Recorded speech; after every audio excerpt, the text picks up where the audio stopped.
all of this is. Well, good afternoon. Happy Tuesday. Happy 4 o'clock. It's lovely to see at least 3 of you. Thank you, Georgia, Sherry Lee, and Stuart. Oh, and there's Julie. Thank you so much. Or else I have to close. It's like closing my eyes and talking to myself. How are you, Rick? Rick and Ralph. Spectacular. I love all the cameras turning on. How am I? If I were any better, I'd be twins. I'm just spectacular. It's all a choice, right? So you might as well just choose awesome. Hello. What's the point of choosing crappy? Alrighty, so let's jump in. Talk a little bit about source of business. We're going to end source of business today and move right into sellers. We've been through a conversation around a bunch of different sources of business, right? We've been through a conversation around open houses. We've been through a conversation around agent-to-agent referral networks, around expireds, around for sale by owner. We've been through a conversation around farming. We've been through a conversation around database. However, we're going to finish up today by having a conversation around the 36 touch program, right? Which is really kind of the crowning jewel of connecting and communicating with your database at a high level. So we're going to end on that in terms of source of business. We did not have conversations around networking and social media, right? So let's do that quickly because they're really kind of short conversations, right? The whole idea of let's start on the social media platform. Social media platform to me is really just an extension of your 36 touch, right? It's kind of an active version of your 36 touch program. Oftentimes when we discuss the 36 touch program, we talk about kind of 24 of those 36 touches being kind of automated emails, right? So every other week or twice a month emails that go out. Well, that could be once a month emails. And depending on how active you are on social media and how much of your database is on social media, the other touch could certainly be a social media touch, right? My encouragements about utilizing social media to lead generate have everything to do with creating a brand or almost a character online, right? And what that means is, I think it's a mistake to. I was looking at. I don't spend a whole lot of time on social media, and yet I was looking at somebody's posts the other day, and it's an agent, not with our organization, and this agent chooses on their page to, all they talk about is, I just listed a house, I just sold a house, I just listed a house, I just sold a house, I have an open house. I don't know about the rest of you, but I do that for a living, and that bores me after about 15 seconds. Right, there's no pictures of the gorgeous meal that she just cooked. There's no kind of fun pictures of her and her family out at doing or whatever. There's nothing that tells me anything about that human being, right? And so I want you to remember, when it comes to social media, people do business with people they know, like, and trust. And one of the cool things about social media platforms is that it's a way for you to for people to feel as though they know, like, and trust you, and never have had met you, and have, wow, I'm sure there's a way to say that doesn't make me sound stupid, but I can't quite figure it out just yet, right? So remember that the whole idea of those platforms is for you to create something of interest for people to pay attention to, something that makes you human, not just a real estate agent. Right? Because if all you are is a real estate agent online, That's what your website is for, right? Your website, if someone wants to check you out and see what you've done from a business perspective, well, that's where they go. They don't go to social media to find out how many houses you sold. They go to social media to find out if you too have a golden retriever like them. They go to social media to find out if they decide to hire you and you're connected at the hip for the next 3 or 4 months while you search for a home, or the next 90 days while you list their home. Are they going to be able to stand you? Do you have anything that's in common with them? Do you both have kids? Do you both have pets? Do you like to travel? Do you like to cook? Do you what story are you telling online? Now, for those of you who have been around me for longer than the last couple of months, you know that this is probably the first time you're ever hearing me speak this way about social media, right? And what's fascinating is that my opinions about growing businesses utilizing social media they've been proven wrong in the last 12 to 18 months. Right? I had very specific opinions that social media platforms were great places to cultivate relationships. And I still believe that. You can create relationships, but it's really more of a platform for you to cultivate and nurture those relationships. And yet, there are some of you who have completely proven me wrong and utilize those platforms to generate leads. And I'm not just talking about running Facebook ads through command, although that is another version, right, of utilizing social media at a high level to uncover leads. How many of you are doing social media ads through command, those Facebook ads through command, right? So a whole bunch of you. And I know that there are some of you who have really great positive stories to tell with regards to utilizing that tool. So if you don't know what I'm talking about when I say, are you running Facebook ads through command?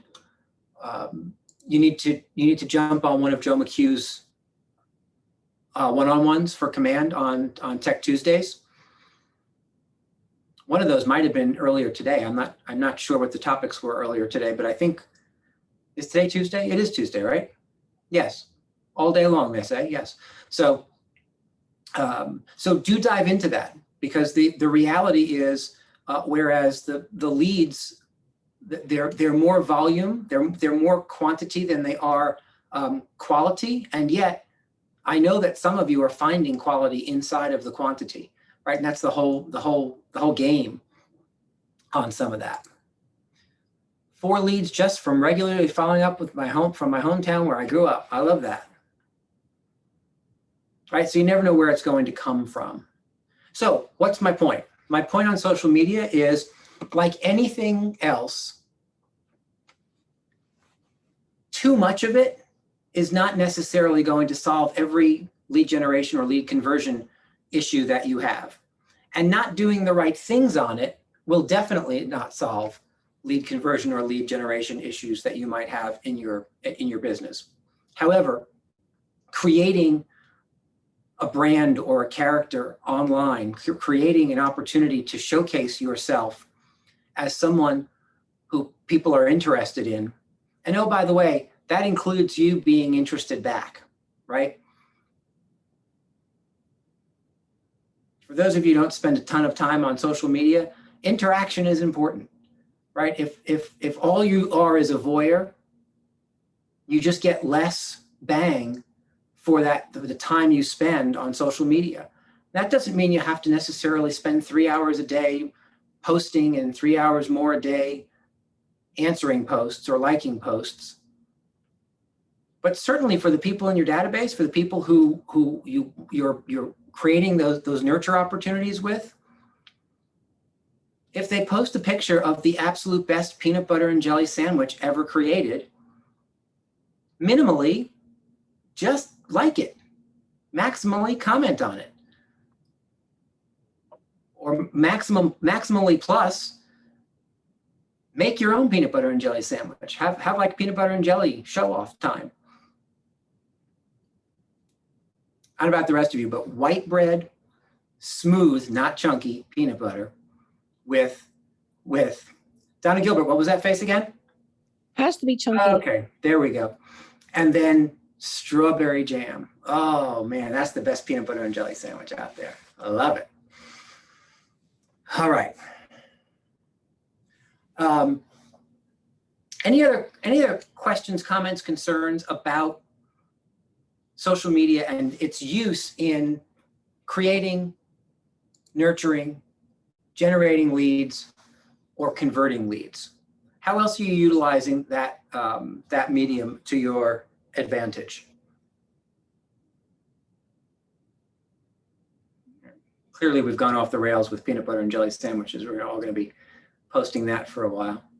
What else are you doing? How else are you using that? Go ahead, Jonathan. Branding. I mean, there's so much you can do with it.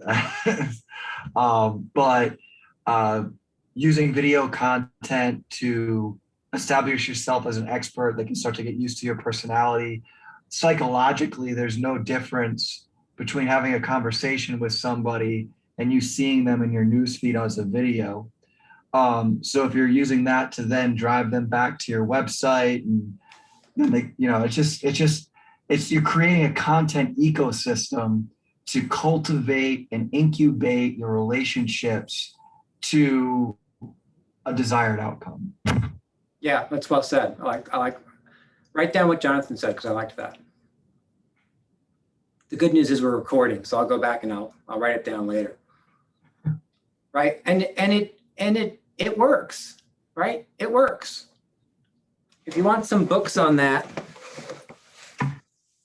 Brendan Kane. Christine, what are those books that I don't think I have them here? Oh, 1 Million Followers, right? 1 Million Followers is probably his most well-known one.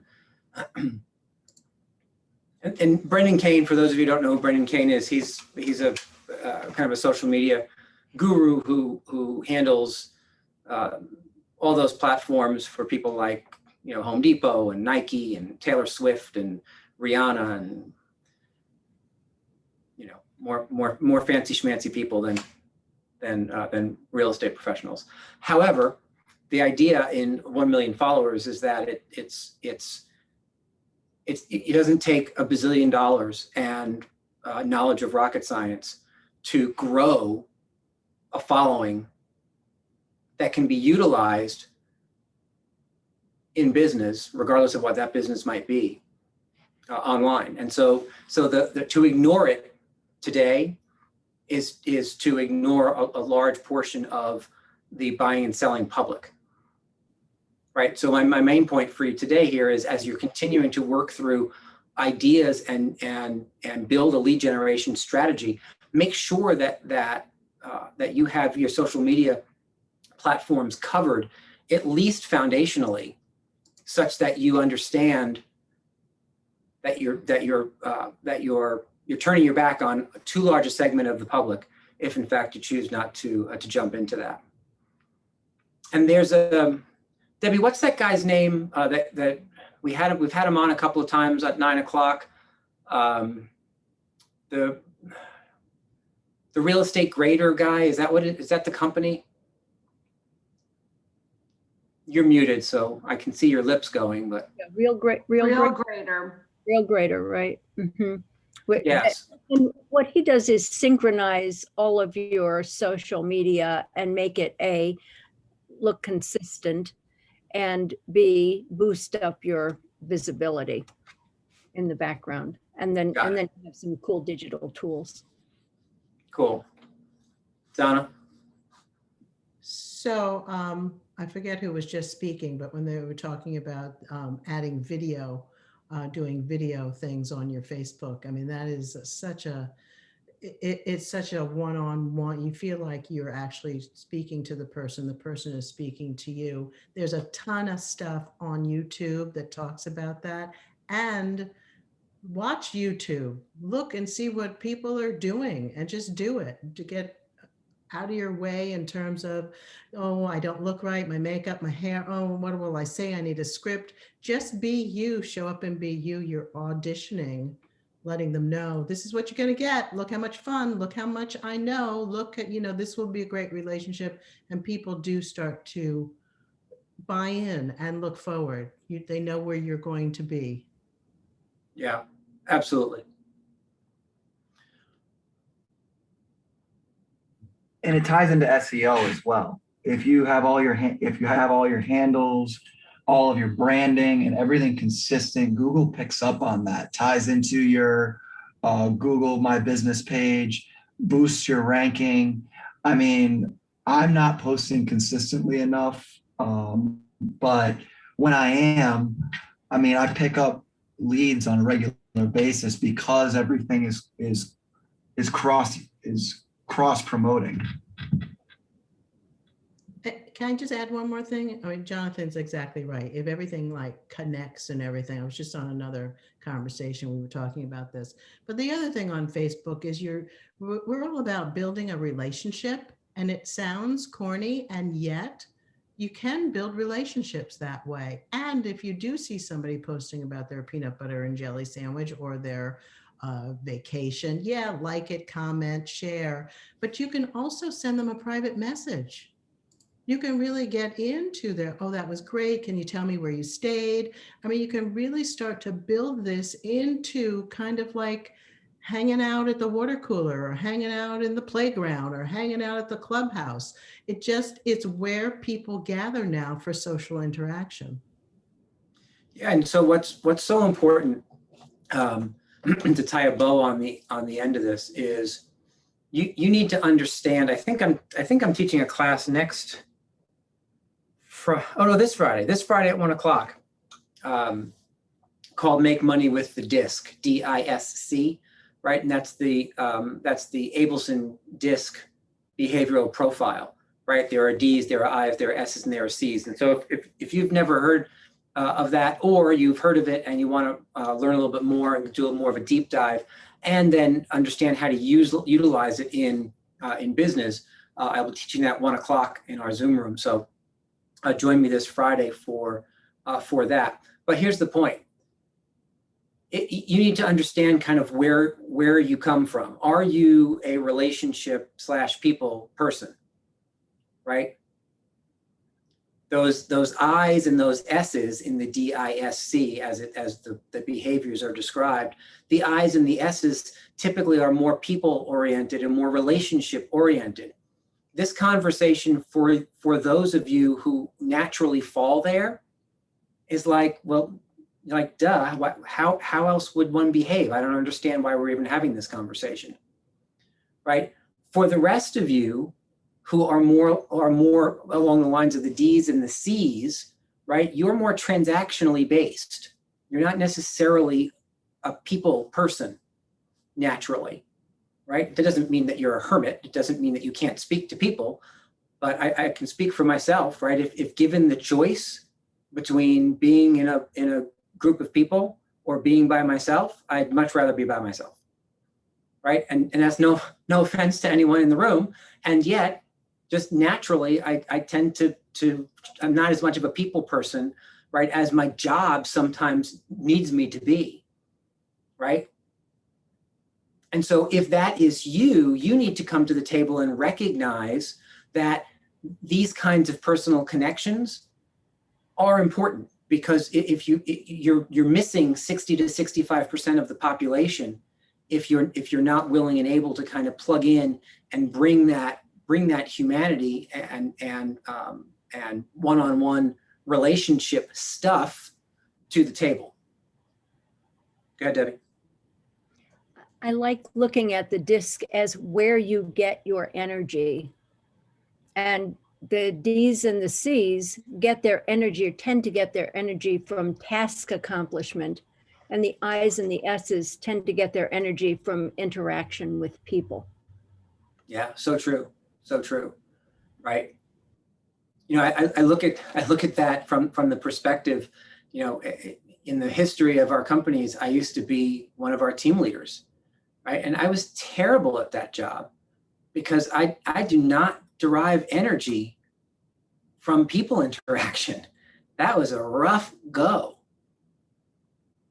I figured out how to do it, right? But it wasn't certainly a natural fit for me personally. And the team leaders that we have in those roles today, they wake up in the morning looking for that kind of interaction, right? That's what drives them. And so the more they connect and the more they communicate, the more they want, because it gives them that energy. So what's the point? The point is, make sure that you're bringing a balance based on understanding who you are. And again, come on Friday. If you've never taken that assessment, if you have no idea what we're talking about in terms of behavioral styles, we'll give you an hour's worth of that on Friday at 1 o'clock right here in this Zoom room. Donna, bring us home.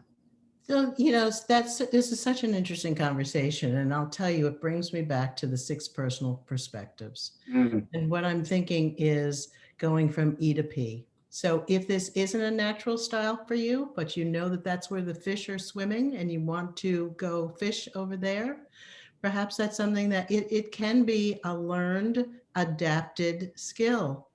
And if you want to jump into it, there's no easier place than Facebook. It isn't like walking into a cocktail party and trying to find a group to chat with.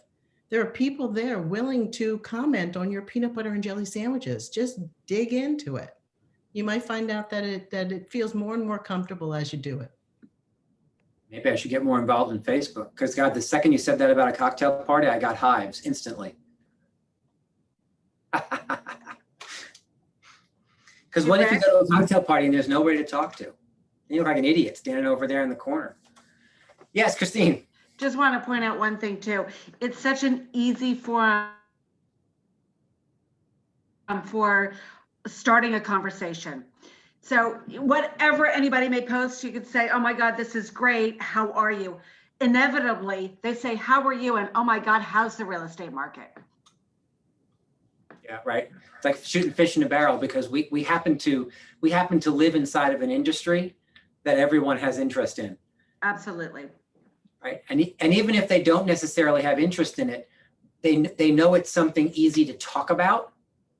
Right. And so it can easily fill in some dead spaces.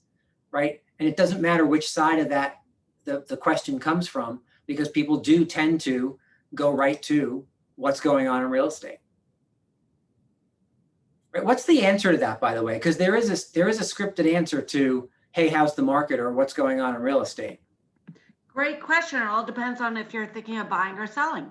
Yeah, indeed. Right. Or renting and investing. Right. Why do you ask? That the follow-up there is, you know what, things are going great. Why do you ask?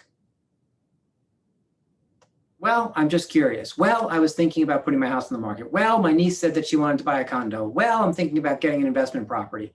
Well, right. So make sure you know that follow-up script, so that you're working those questions to their maximum benefit.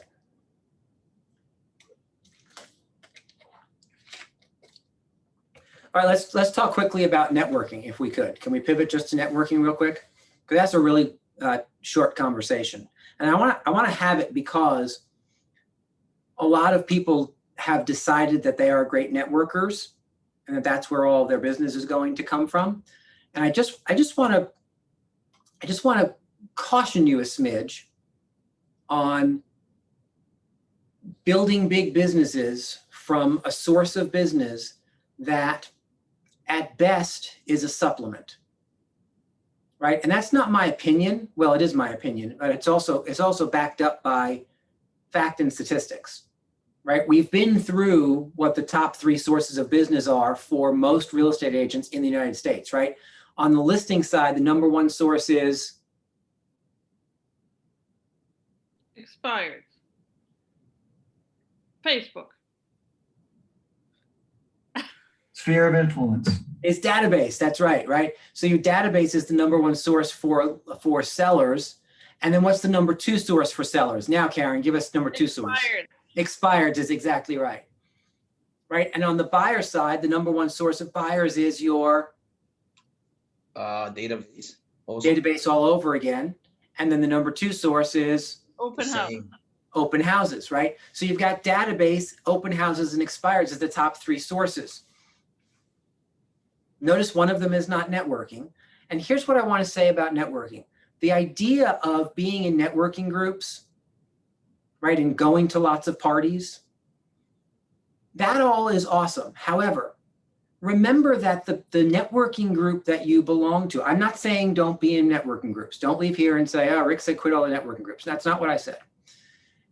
My concern about believing that you're going to build a big business based on being in a networking group or two is I want you to look around the room at the networking group. There are a couple of realities in your networking groups. The first reality is that everyone wants a great realtor to be in the networking group because you're the one who brings all the people to the table. Right? Yes. The Correct. second thing I want you to remember is there's only 12 people sitting around every Tuesday morning at 7:30. Networking groups are typically relatively small. So it's those 12 people and perhaps the 5 people they know. You've got to work really, really hard and for a long time to actually penetrate the 12 people in that room into their sphere of influence, right? That's ultimately the goal, but that takes a long time and you got to work real hard to get into their spheres. Best case scenario, normally you're in touch now with their 5 most frequent contacts. So the networking opportunity is real and yet it's relatively small, right? It's relatively limited. I can tell you the networking groups I was in, I was successful in doing some business with some of the people in that networking group. Hardly ever any referrals from them. But with the people I made relationships with in that group, we did some transactions. But it certainly wasn't anything that was going to light the world on fire and certainly nothing that was feeding my retirement account. The other thing to remember about networking as a source of business is that, now I'm just going to repeat something that somebody said to me one time. Well, you know what? I'm really a social butterfly, so I spend a lot of time at parties, and I just get tons of business from attending those parties. And so I asked a question from a coach's perspective. I said, do I have your permission to ask what might be a tough question? And they said, sure. And I said, are you certain? Because I want you to be prepared for the question. And they said, well, yeah, sure. And I said, well, I'm the one who signs the checks. And so I'm curious where all that business is that you're getting from the parties that you're going to, because I don't see that it's actually showing up at the closing table. No, you misunderstand. I'm making all these great relationships. Okay, well, how long have you been doing this? Well, the answer came in years. Guys, results are results. Activities are activities. And the right activities turn into results. And the wrong activities don't. And so all I'm saying is be really cautious about what you think is working if you can't back it up with the result. I wouldn't give something 3 or 4 years to work. I would give it about 90 days to really start producing results and then decide that I'm barking up the wrong tree. So just be careful. Besides, have you ever been to a party where someone is kind of working the room from a business perspective? I don't know about you, but I avoid that person at all costs. So I just encourage you to look at these sources of business for what they are. There are pros and there are cons. If you're a great social butterfly, I'm not saying don't be in BNIs or networking working groups. I'm not saying don't go to parties and meet people and create relationships, pop them in your database. I'm not saying no to any of that. I'm just saying be realistic about the volume of business that you can expect to close from that source of business. Is that fair? Please don't go back and say, Rick said never go to a party again. That's not what I said. I encourage you to go to parties. Today they should still be socially distant parties, but go. right? There's definitely opportunity there. And yet remember that if you're going to a party to work, well, how are you playing? What about relaxing and just enjoying the party? What if you just did that? Go ahead, Karen. Well, I have been networking a lot, and that's exactly what I've been thinking. Is that I get a lot of business from networking, but you know what? It's extremely frustrating and also embarrassing when you've been networking with these people. You know, not like hard, but you know, talking about business when they ask and stuff, and then they list the property with somebody else. Yeah. It's a total letdown, and you feel like, oh my God, can I show my face again? Well, and let's talk about that a bit, right? Because there are a couple of things to remember when those kinds of things happen. First is that it's going to happen, right? You're not going to win them all. That's the first thing to remember. The second thing to remember is that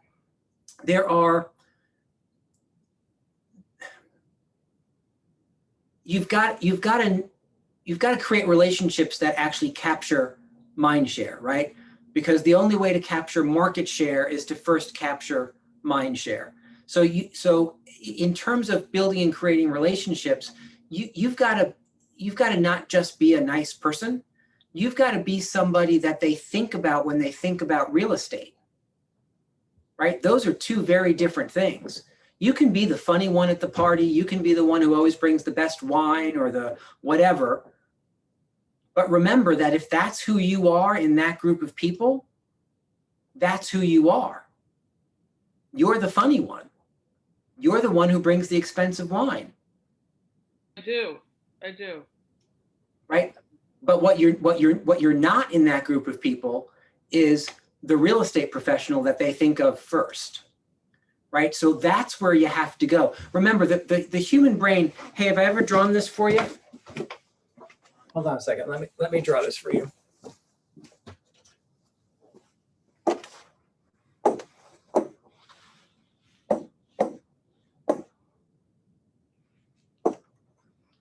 You guys seeing the whiteboard? Yes, we are. It's Okay, clear. good. Yes, we see it. Whoops.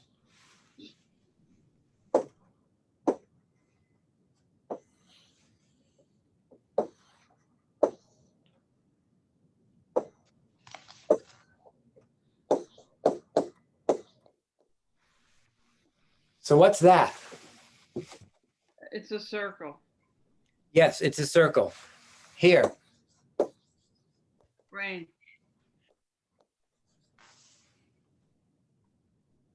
The human brain, for all intents and purposes, has the ability to retain two main answers to each kind of categorized question. I'll give you an example. Name two brands of soft drink. Coke and Coke and Sprite. Pepsi.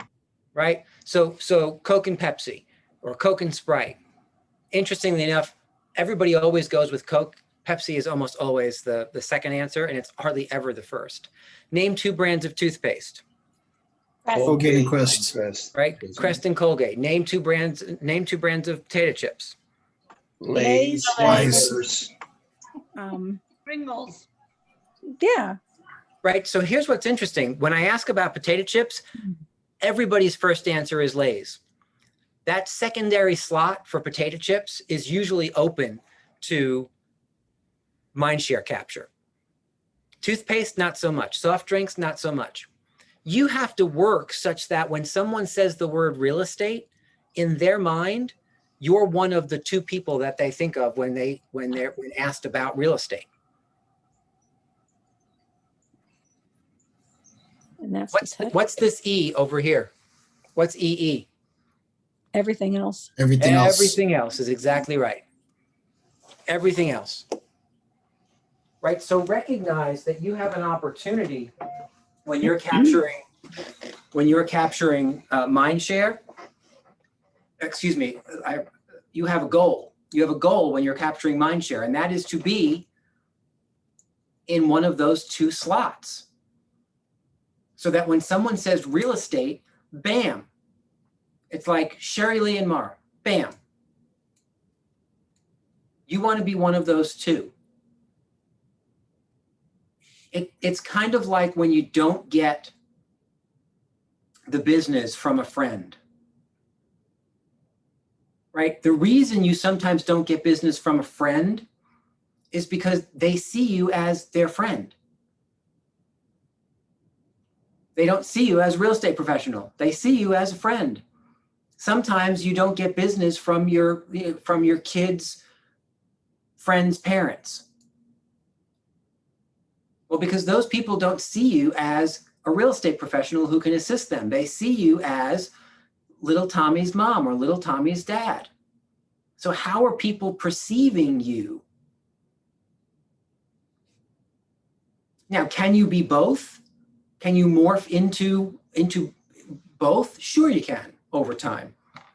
But again, it answers the question for a lot of people have is, well, I'm doing these activities, I'm creating these relationships, but it's not turning into business. Well, that's why. At some point, you have to help bridge the gap. Make sense? Rick, I got a question. Yes, sir. Going to friends and whatnot, like, they think you as a friend and not as a realtor or whatnot. How do you try to transform that? Because I've been noticing a lot of my friends and even family members, they're trying to pick my brain on stuff, and then they kind of sway somewhere else. Yeah, I think you need a 2x4, Ralph. No, I was thinking of that. So I'm going to reserve my answer for those on this call who have successfully moved from friend into friend/realtor, and ask what they did to kind of capture that that mind share. Can some of you guys, Christine or Donna, Debbie, what have you done in the past to help bridge that gap? It's to capture mind share. It's being in front of them as what one of our expressions is, the real estate economist of choice. You demonstrate your understanding of your business and that you are in your business and deliver those messages. We call it 33 touch or 36 touch.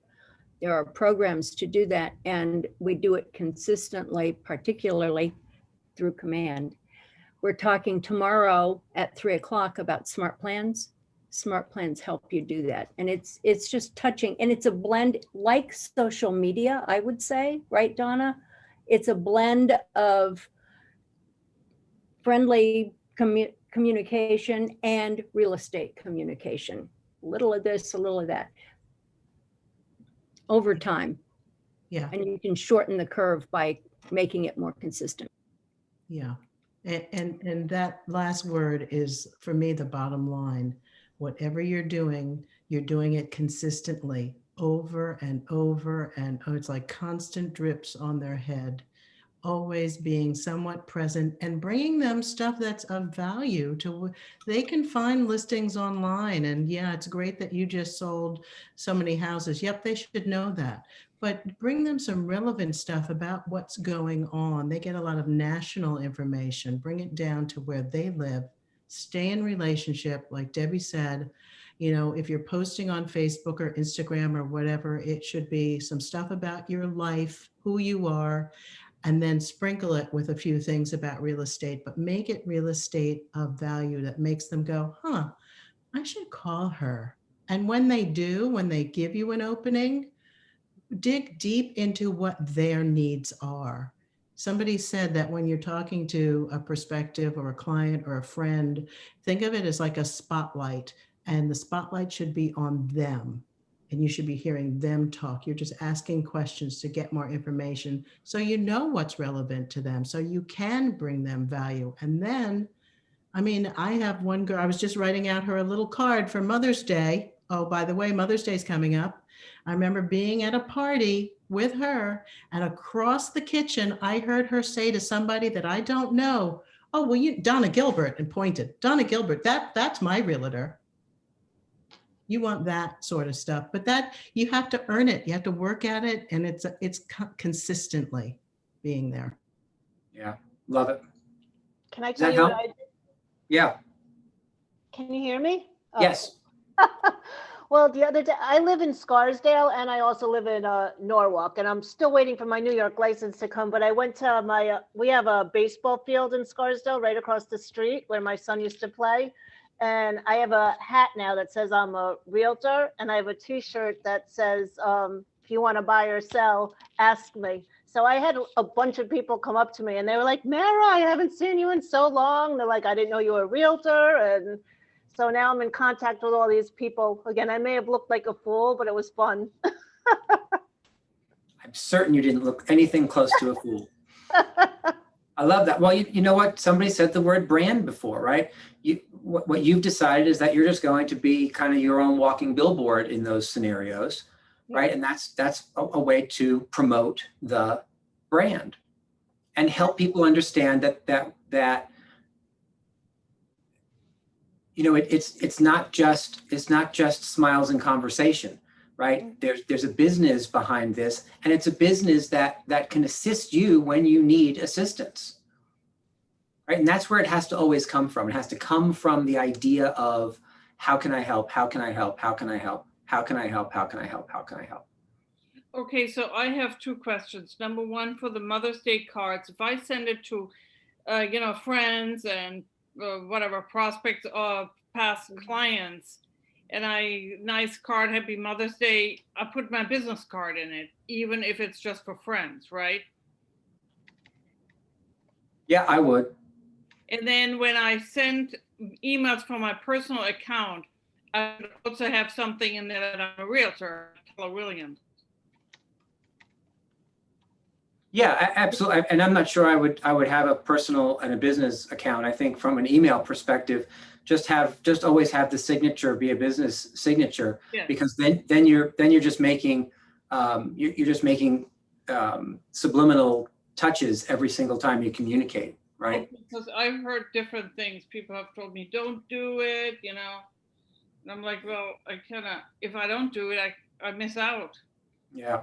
Here's the thing I would say.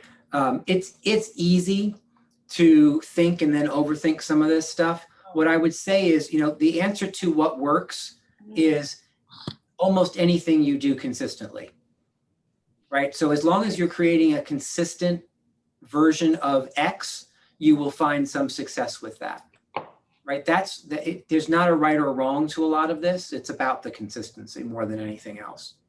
Mm-hmm. And guys, remember what we're talking about here is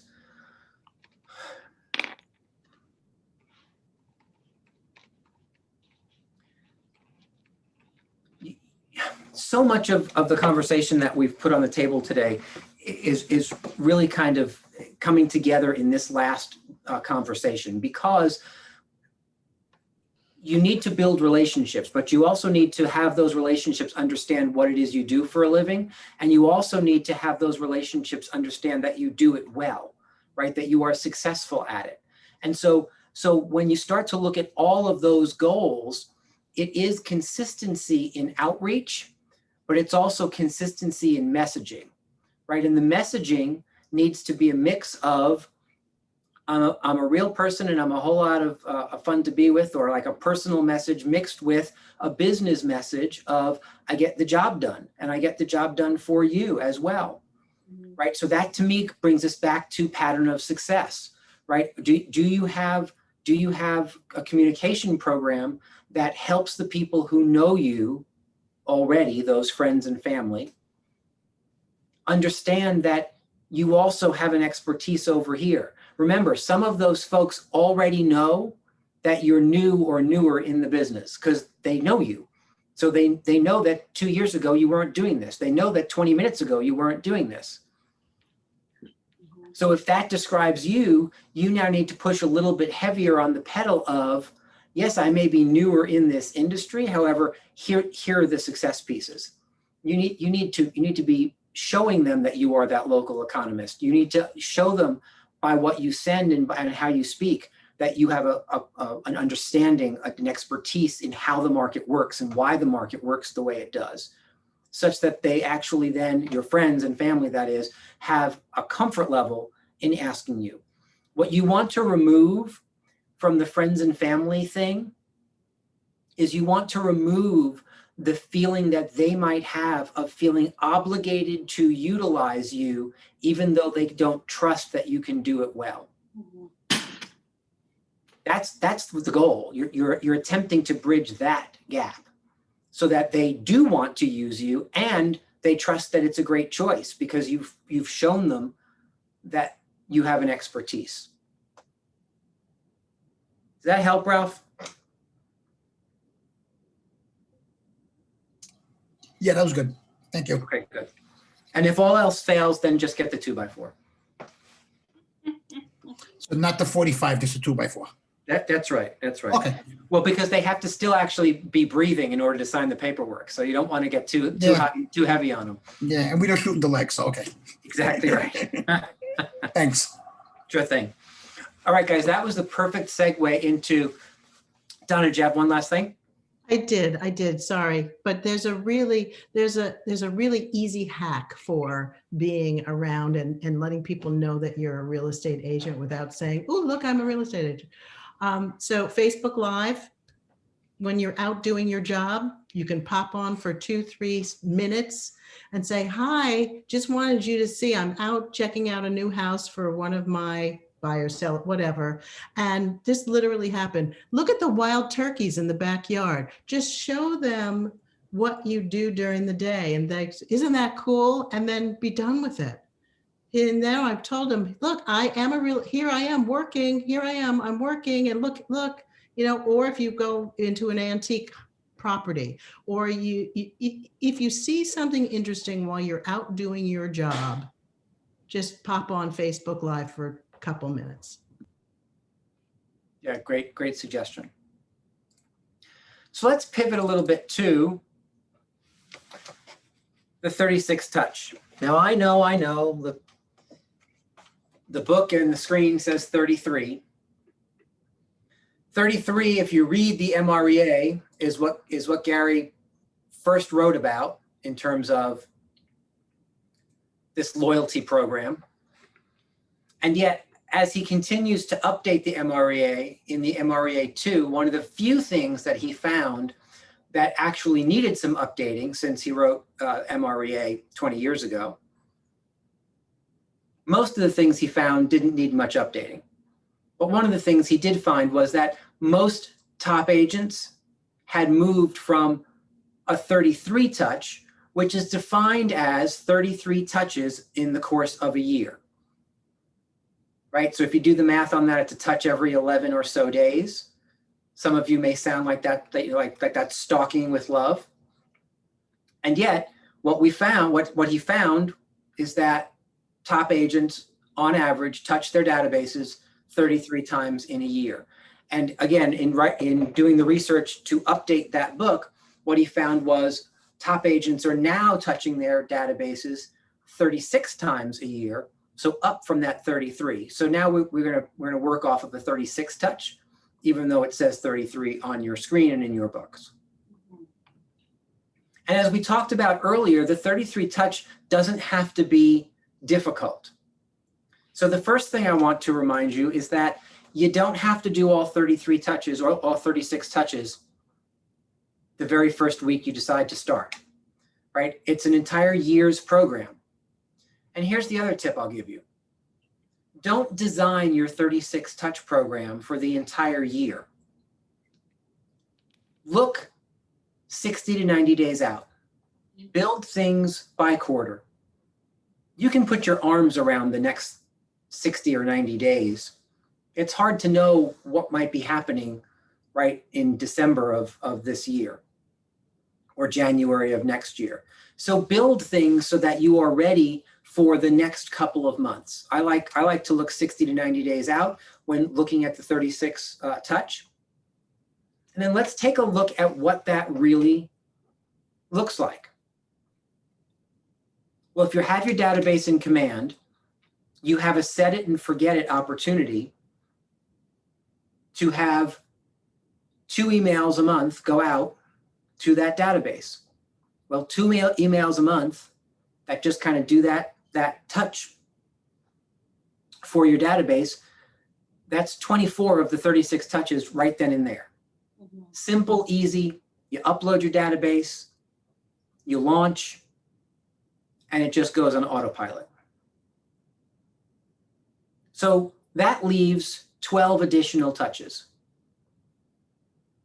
Well, we already talked earlier last week about how many times a year you should be contacting everyone in your database.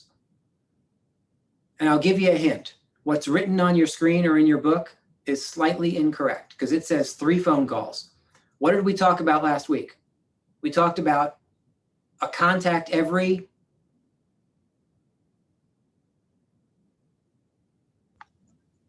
3 months. That's correct. Every 90 days. I could see you were all thinking it. So I just verbalized it for you. Right? So that's 4 phone calls a year. So minimally, think about this. Minimally, if you think about how often you touch the people in your database today,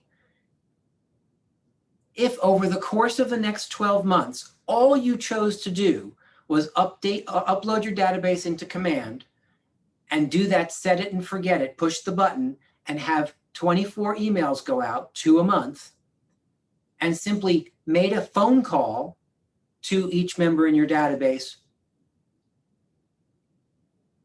once a quarter. That's 28 touches.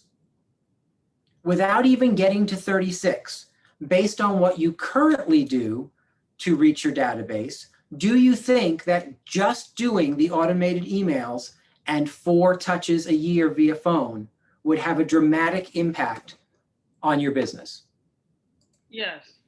Yeah, I couldn't agree more.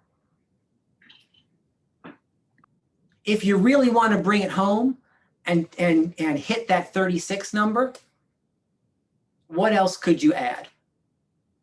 Well, I would say to you, you can add quarterly jumbo postcards, right? We talked about farming with jumbo postcards last week. Well, what if you just added a jumbo postcard to your database? Remember, different people in your database like to receive information differently. There are some people who will love your automated emails. There are some people who will not.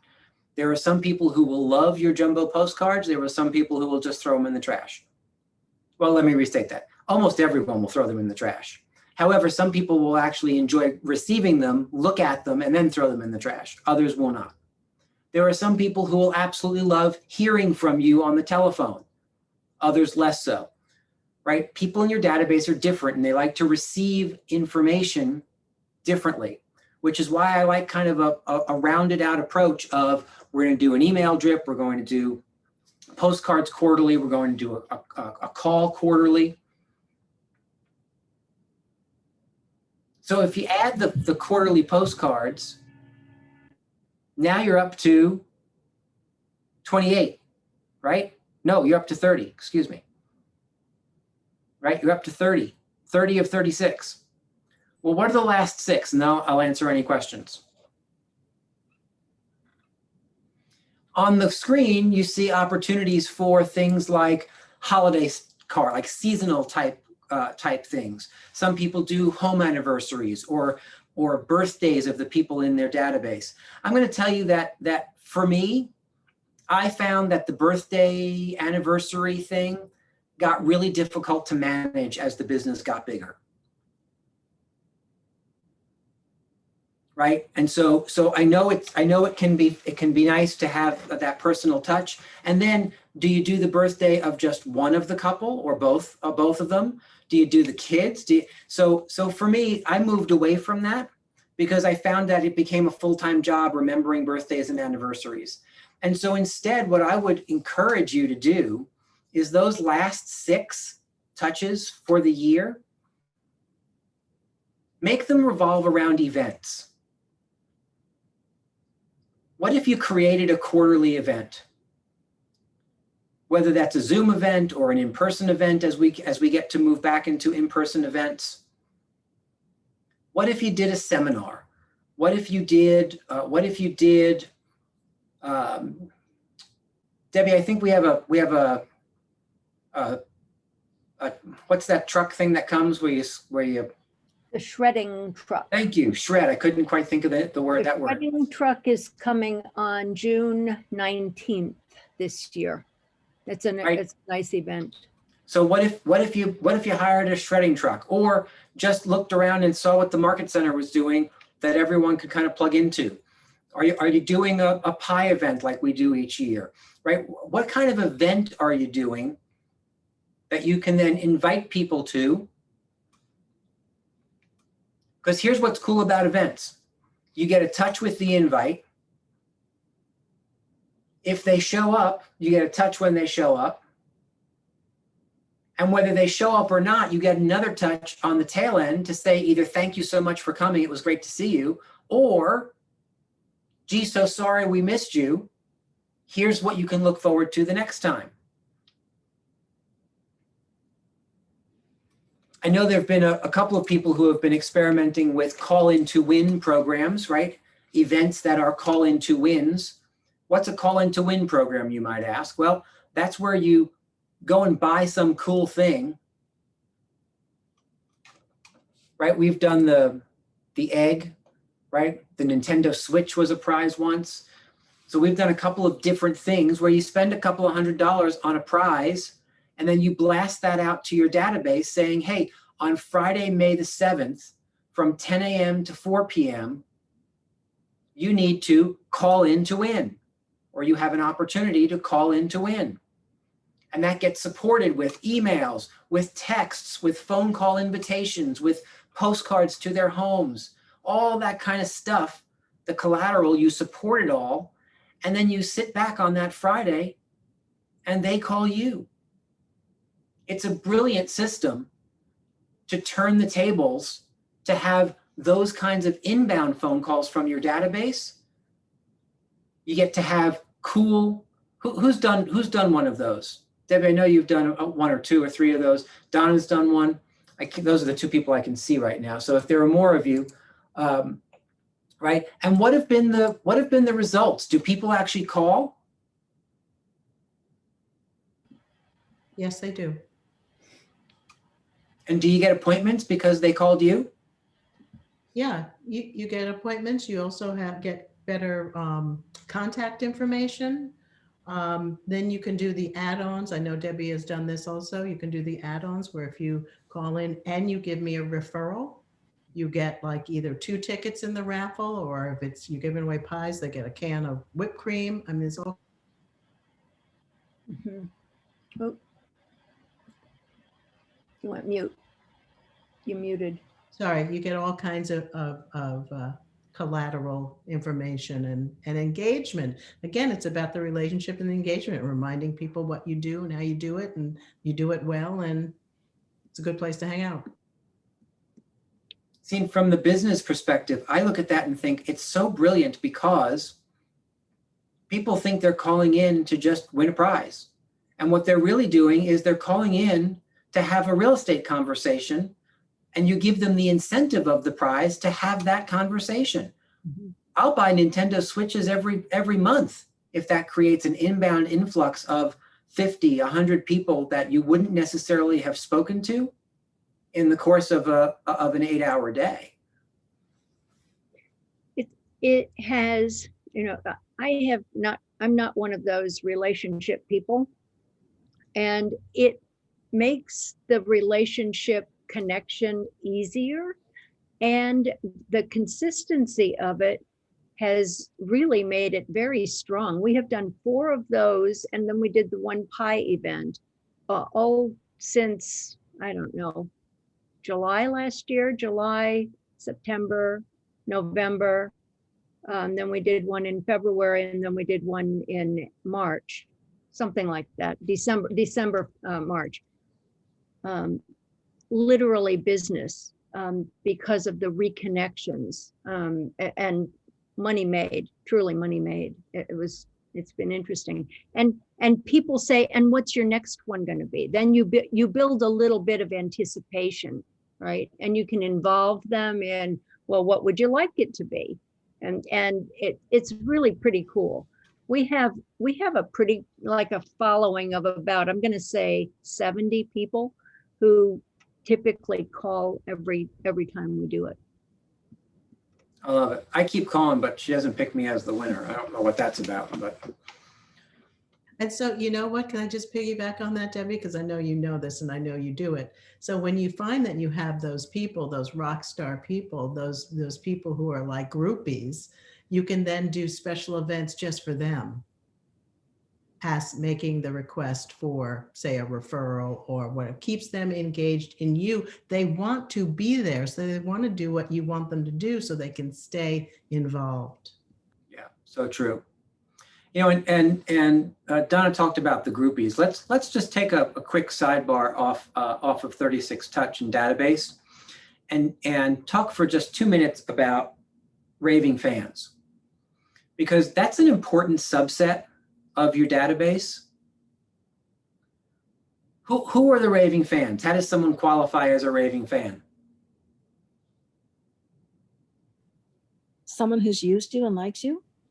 Yeah, so certainly someone who has used you and likes you. However, more importantly, Barbara, is that they actually have to be willing and to refer you, right? That's the piece, that's the connection piece. I know a whole bunch of people who think I'm the bee's knees. However, they don't refer me a lick of business, right? And so we have to connect those two dots and have the raving fans really show up to you know, Donna said before she was at a party and she heard from literally across the room when someone mentioned real estate, someone leapt in and said, "Oh, Donna Gilbert, I think she's here someplace. Hold on. Everyone, if you could just quiet down a little bit. We're looking, Donna, where's Donna? Okay, there she is. Let me bring you to her," right? That's a raving fan. That's someone who stops the party to make sure that there's a connection made, who will say things about you and your business, right? There's a reason we call them raving fans, because they rave about what you can do for other people. Go ahead, Debbie. And then Lucy. I forget what I was going to say about that. Raving fans. I was going to define raving fans is what I was going to do. And we have it as somebody who's done more than one transaction or has referred business into us and who would be willing to do so. I've just segregated my database to put a bundle of those people together to get exactly what Donna said, the extras. They get the extra invitations. Yeah, I love it that, you know, raving fan groups. Now, first of all, for those of you who are thinking, well, you know what, I've never sold a house, so how am I supposed to have raving fans? You build them, right? And you look through your database and you figure out who those people could be. Who are the people who are massively connected? Like I always wanted to make sure I had the president of the PTA of the elementary school, right, in my database, because they know everybody and they're willing to talk to everybody. So now how do I make a connection with that person and capture mind share around someone like that who does have the connections, who I could build into a raving fan? So they either qualify or you're going to kind of pre-qualify, choose them, and then make them into raving fans by how you treat them. Raving fans get the extra love. Raving fans get the extra ticket in the call in to win.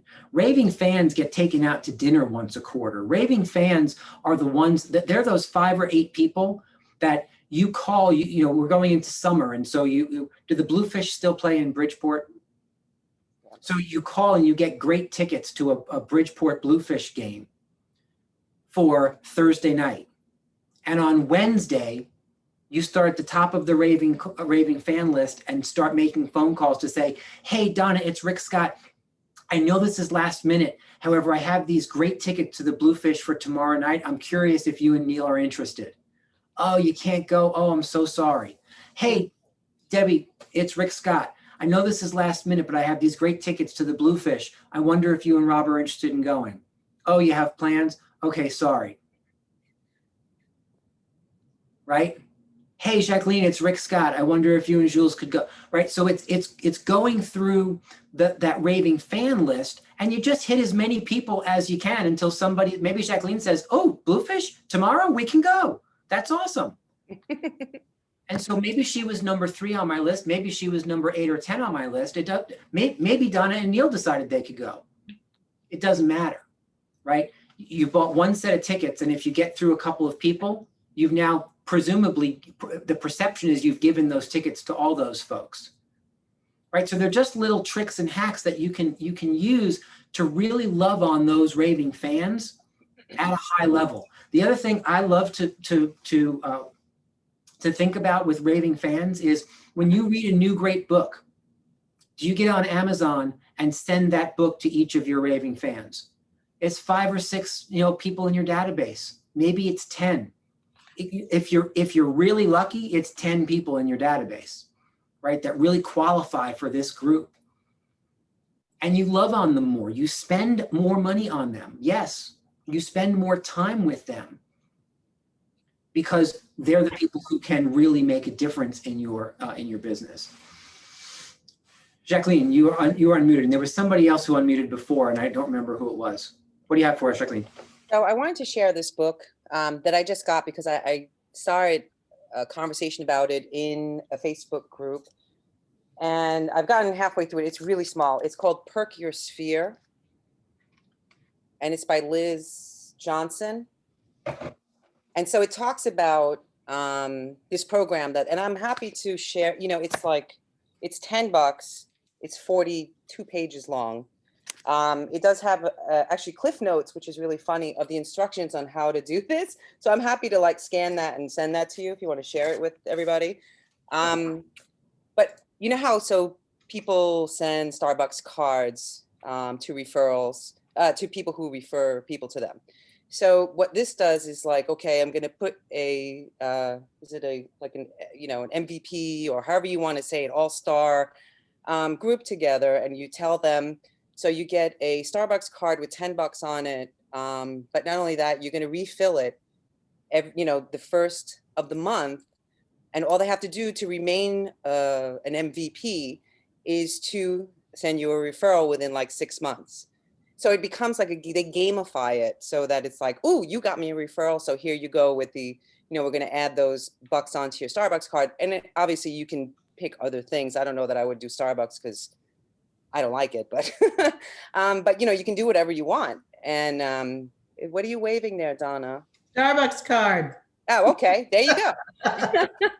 So I don't drink coffee, so that's why I don't like them. But I thought it's a cute idea. There's a lot of little ideas in that. I mean, you can, it can get quite expensive if you're buying, a couple $100 for each person or whatever. But if you get a referral, how much is that worth for you, right? You don't have to pay a 25% referral fee. So there you go. There's your, play money on how you pay back your MVPs.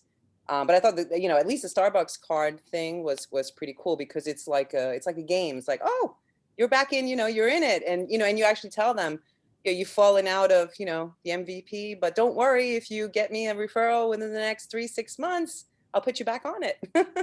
So I think it's pretty cool. So it's really, you can read it in an hour or so. Perk Your Sphere by Liz. And she either is or was a KW agent. I think she was an agent, and this was her thing that she did. So she, everybody said, "Oh my God, that's a great idea. Write a book on it." So now she's getting $10 for, basically 40 pages of what's a couple of ideas. So there you go. Yeah, that's not a bad return. I love that idea, right? And do remember that there's a reason why there's a saying that says you have to spend money to make money, right? Remember, you're business owners, right? So don't think that those kinds of ideas, because even if it ended up costing you $500 a month, $6,000 a year, right? And you really did get a solid referral that closed, right? You got a bunch of different referrals to remain in that group. And if only one of those referrals closed every single month, and you had 12 transactions that closed, cut it in half. You had 6 transactions that closed. And your average commission was $8,000. I mean, I'm going conservative and low on. You've now grossed $48,000 off of the $6,000 that you spend. right? We track where the business comes from every single year. When you do business planning clinic, it's an exercise you go through. And then we now also look at dollars spent on all the different sources. And everybody knows that you can spend all kinds of money on all kinds of things that are supposed to do all kinds of magic for you. When we analyze the business, it always comes from Sphere and past clients, the majority. And so at some point we went, wait a minute, what if we spent a little money and focused in on these people and we're strategic about it? And the return on our investment continues to climb to, it went from 14x to last year almost 20x, and it just keeps going up. So that's where we put our money. That's why we're doing so many call in to wins. Love it. Love it, love it. Hey, last little tidbit, just to make sure that we're all on the same page. When someone sends you a referral, the thank you is immediate. You send the thank you for the referral. You don't send the thank you when it closes, right? You want to reward the behavior you want to see again. The people who are sending you referrals don't really have any control over whether or not the buyers buy or the listers list, right? The sellers list, right? That's your job and the client. But you want to reward the behavior you want to continue to see. So referral comes in, the thank you goes out. Referral comes in, the thank you goes out. Over and over and over and over and over again. And don't get cheap, right? If someone sends you 2 referrals, well, then make sure you send them 2 thank yous. Because you want to reward the behavior you want to see over and over and over again. I love that, Jacqueline. Thank you for that. Perk your sphere. Phew, I was running out of books. Now I have another book to read. Thank God. All righty. Questions, comments, concerns on source of business. We spend a lot of time on building all of these different sources. I'm going to give you some homework on it right after Doug's question. Yes, sir. Hi, Rick. Question for you on referrals. So a friend of mine is originally from California and has been living in Connecticut for a few years. So she contacted me about a referral over the weekend, and she said, hey, I wanted to contact you in advance of passing this person on to you because I want to negotiate our referral fee in advance so we don't have to deal with that later. And, you know, and apparently that's legal in California, but here it isn't. So just wondered if you had any insights on how to have those kind of conversations with your friends who would like to profit off of your business. Yeah, so I think that the conversation can be a relatively short one, right?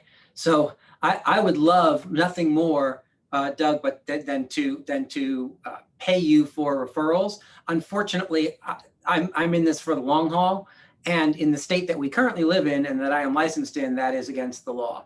And so what I would prefer to do is say thank you in other ways, right? What's your favorite restaurant? Let me send you out to dinner, right? Maybe if you so choose, you could always kind of build up their referral credits, and if they ever chose to buy or sell and use you, you can then legally give them a benefit when they are the principal in the transaction. So you could kind of work things that way. But we can't change the rules of the state. It just is what it is. It's kind of like when agents say to me, can you just pay my LLC? Well, no, I can't. Well, why not? Well, because the law in the state of Connecticut says that I can only pay a licensed entity. If your LLC is not licensed, I can't pay it. Well, my old brokerage did it, or when I worked in whatever state they did it. Well, I get it. If it was a Connecticut-based brokerage, they were breaking the rules, and if it was some other state, well, the rules are different in other states. Right here, you need to have some sort of license on that corporate entity in order for me to pay it directly. So the conversation is just as short and direct, Doug, I would say. Trust me, I would love to be able to do that. Unfortunately, the state kind of ties my hands in that. And so, how often can you eat a steak dinner out? Let's Okay, focus on thank that, you. right? Thank you. Or you know what? If you really want to be like a raving fan inside of my business, let me show you what my VIP program for raving fans looks like. Right? It means dinner out quarterly. It means opportunities for tickets to shows or sports events or concerts or things that come across my desk. Help them see a benefit, even if it's not a 25% referral fee or something to that effect. And here's the other last thing I'll say. Don't decide to pay them anyway, right? We certainly can't pay them. We can only pay you as licensees. Don't decide to write that check anyway. You don't want to go down that path. And I know some of you are thinking, well, who would ever know? You'll know. You'll know. And that's enough, because it's simply not, it's not the way we get to play here, right? And if you choose to do it, the other people who know that you do it, who aren't you, are the people you're writing checks to. And all they have to do is open their mouth one time and they didn't even mean to do it, and you could be screwed, right? So does that help? Maybe not the answer you were looking for, but it really is it is the answer. It just is not legal here. And so we have to find other ways around that. Yes, no, maybe so. Makes perfect sense. All right. All right. So we are going to now move on. Let me give you your homework. Your homework for Source of Business. Your homework is to create, based on the conversations that we've just had, your homework is to create a lead generation program that makes sense for you. And what I mean by that is figure out what's appealing. What did we talk about that you think, wow, I could kind of find some excitement and passion around growing my business that way? Or what did you hear that you think, wow, you know what, I could really make something of that? That excites me because the pond seems chock full of fish, and I want to fish where the pond is full of fish. Do your business a favor. Don't choose to fish in ponds where there just are no fish. Too many people do that. Well, I've been lead generating. Well, what have you been doing? Okay, you're fishing in a pond that doesn't have any fish. So what if we moved your boat to a different pond? Do you think you might catch more fish if we moved to a pond where there was more fish? And guys, we've already covered where the fish are, right? Database, open houses, expires. That's where most of the fish are most of the time. So your homework is to build a strategy that says, I'm going to focus on these 2 or 3 areas, and then get real specific about what it is you're going to do. For those of you with more experience, get clear about what those activities look like. When are you doing the activities that drive that particular source? For example, if you're going to call expireds and you've done that before, well, then what is your schedule? Are you calling expireds every single day of the week? Are you calling new expireds or old expireds? If you're calling old expireds, where are you focusing? Are you calling new expireds in 1 town? Are you calling new expireds in 10 towns? What does that look like? What's your follow-up system for that? Right? Get clarity around how you're going to create success inside of that source of business. If you're newer or brand new, I want you to start with, okay, what is that 1 or 2, maybe 3 pillars I'm going to work from? What are those choices? And then I want you to start with, what do I need? What do I need to have? What do I need to know? So for example, I'll use expireds in that same example. If you've never called an expired before, How are you going to gather the data? What do I need? Well, I need an opportunity to find the expireds. How am I doing that? I need an opportunity to gather numbers for those expireds. How am I doing that? What do I need? Do I need a system like Cole Realty Resource? Do I need to hire, Mojo Dials or Vulcan 7 or Land Voice or one of those companies to cull through numbers and deliver them to me each morning? Do I need scripts? Where am I finding those scripts? Do I need to master scripts? Who am I going to role play with to get better and better at those scripts? Do I need to set up a 30-minute script practice every single morning before I go and hit the phones for my expireds? Do you see what I'm asking you to do? Don't just decide I'm going to rock it on expireds. Get clarity underneath that and get real specific about what it is you need. What do I need? How am I getting it? And then what's the deadline? Give yourself a deadline. If you don't give yourself a deadline, if you finally figure out expireds by December, well, that still fits within your plan because you didn't give yourself a deadline. However, expireds haven't contributed much to your income, right?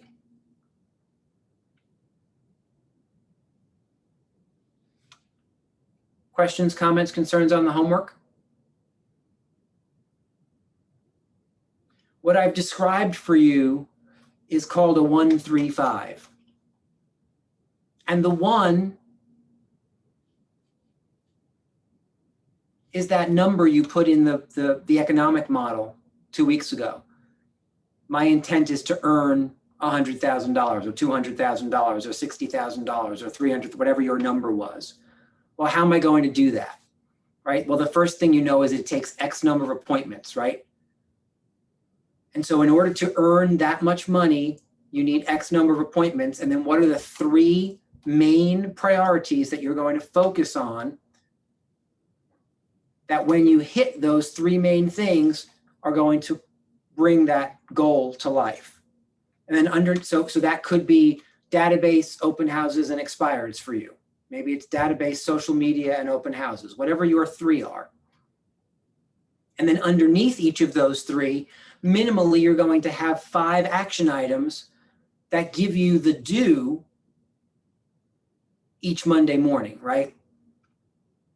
Because you need to look at that list and decide, okay, what am I doing each day to make sure I'm moving towards hitting my targets on each of those 3, which then point towards the main goal. So a 1-3-5. And then again, tie it up with a little bow, making sure that there's a deadline on each of your activities. This is what I'm doing today. This is what I'm doing this week. This one has to get done this month. This last one, if I have that done by June 30th, that's my deadline. But make sure that you're attaching deadlines to any and all of it. For those of you who are bringing leverage into your world, and what I mean by that is you have a who that might do some of that stuff for you. Make sure that the whose name is written next to that activity, because now that activity is not yours per se. It's leveraged out to somebody else with a deadline.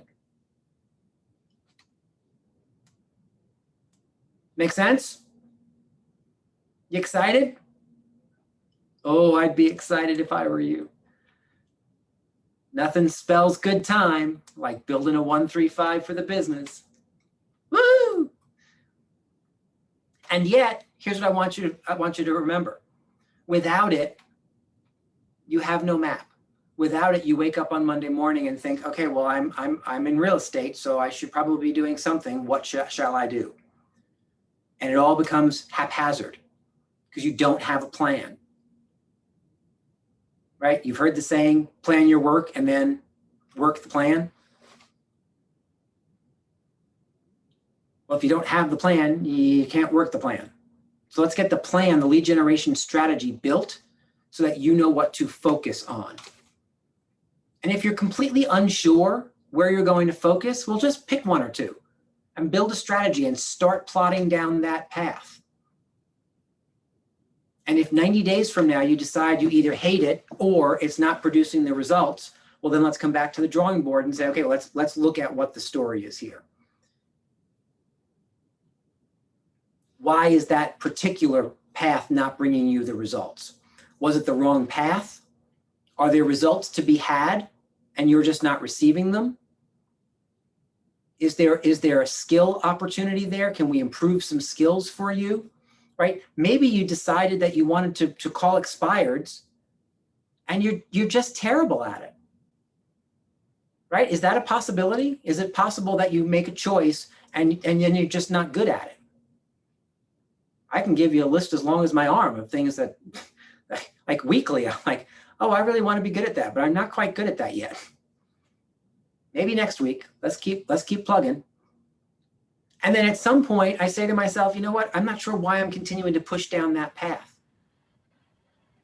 I'm not good at it. I don't enjoy it. So what if I went down this path with something that I enjoy more, which allows me to spend more time on it, which allows me to get better at it, which allows me to bring myself better results. Yes, ma'am, Debbie Orr. One of the things about a 135 or the business plan is I know well, some of you may have done a business plan in December or November, whenever we did it. When was the last time you looked at it? And it's very important to take a peek at that virtually every week so that you can give yourself course corrections like Rick was just suggesting. It needs to be a living document, not something that goes in on the shelf or in the drawer. Yeah, indeed. It's the map, right? It's the map. And if you find you're not getting someplace, sometimes you have to go and look at the map again. Because I haven't quite gotten to where I was expected to go. Did I take a wrong turn? Does it just take longer to get there than I expected? What's the issue? And then the map is what helps you figure that out, right? I love looking at those activities that you design as opportunities to diagnose, right? So one of my activities for open houses is to make sure I do at least 2 open houses a week. Well, that's a pretty easy metric to thumbs up or thumbs down, right? So 30 days later, I have no results from open houses. All right, well, so metric number 1, like activity number 1. My deadline was 30 days to create a schedule and have consistency around 2 open houses every single week. Did I do that? Nope, I did 5.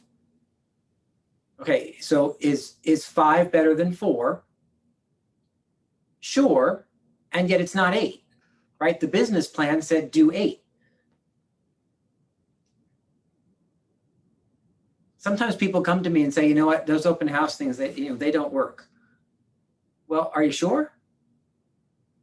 Have you hit the numbers that make sense in terms of utilizing open houses as a pillar? If you're not doing 8 a month, you're probably not doing enough volume in open houses to have the volume of people show up who are unrepresented that you can then convert to create the opportunities for appointments that then those appointments get put in your pipeline, right? Not every single appointment turns into a buyer sold or a listing sold, so it goes through the pipeline and spits out the bottom, right? So what if you chose to do 8 a month for 3 months in a row? And 90 days from now, turn back and say, okay, so now I have results or I don't have results. It's an opportunity, guys, to diagnose your business. And then from a learning perspective, you have to decide whether or not it's the open house, is it you, or is it both? Because sometimes it could be open houses, right? If you decided last April to do open houses as one of your main opportunities for business, well, last April that would have been problematic for you, right? Because we shut down open houses for all intents and purposes. We pivoted to more online type stuff. And so you had to pivot as well. And then the results also pivoted with you. This April, it's quite different. Public open houses are out there and available. So again, you get to then decide. And then here's the other thing I want to throw out to you. Make sure, I said last week that one of the bold laws, right, that we work with is don't compare your insides to someone else's outsides. However, be smart enough to look over your shoulder and say, so I just did 8 open houses in a month and I got bupkis. Yet Jacqueline did 8 open houses or 6 open houses, and she was just on a call the other day saying that she has like 5 new buyers, 3 of them are already under agreement. So is it the open house or is it me? So if I were in that position and I heard somebody having success at something that I was struggling with, I would call up Jacqueline and say, hey, I know you don't drink coffee. However,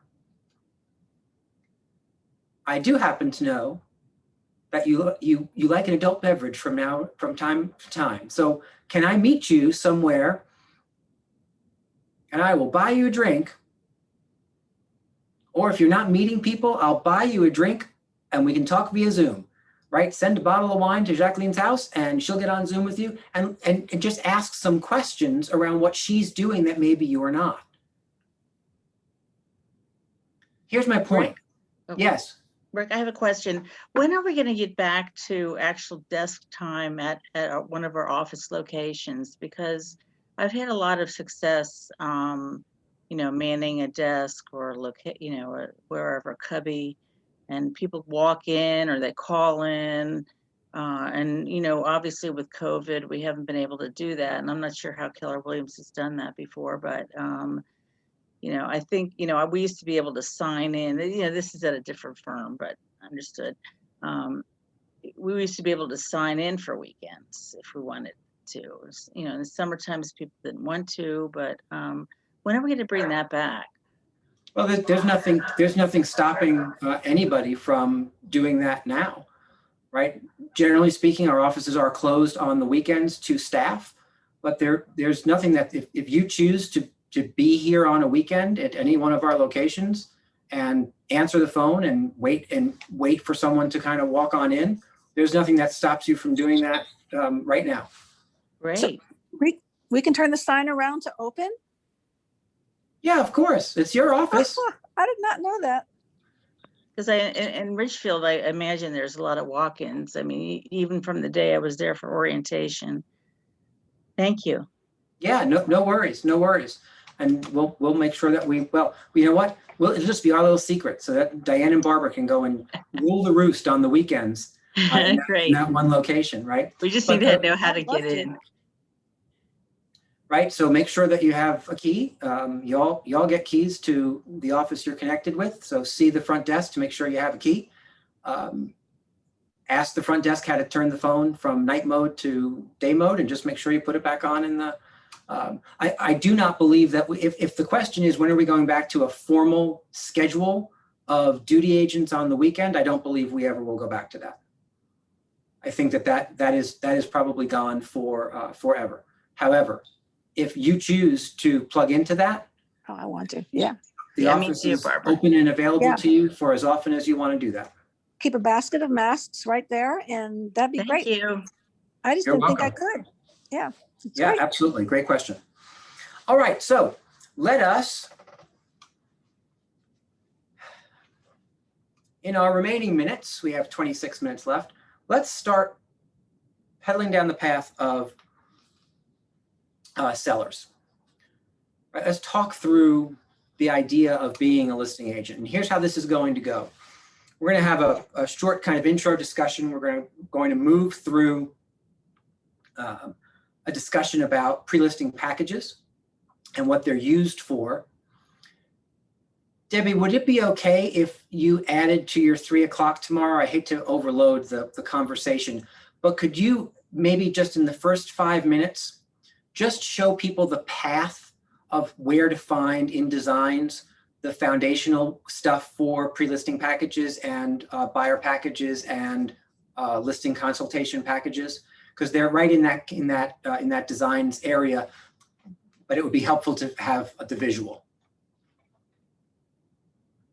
Okay, I see you nodding your head. So thank you very much. So again, I'm not going to spend time tonight to show you that path. Pop on 3 o'clock tomorrow with Debbie, and she'll show you where you can go for a foundational piece that you can start from.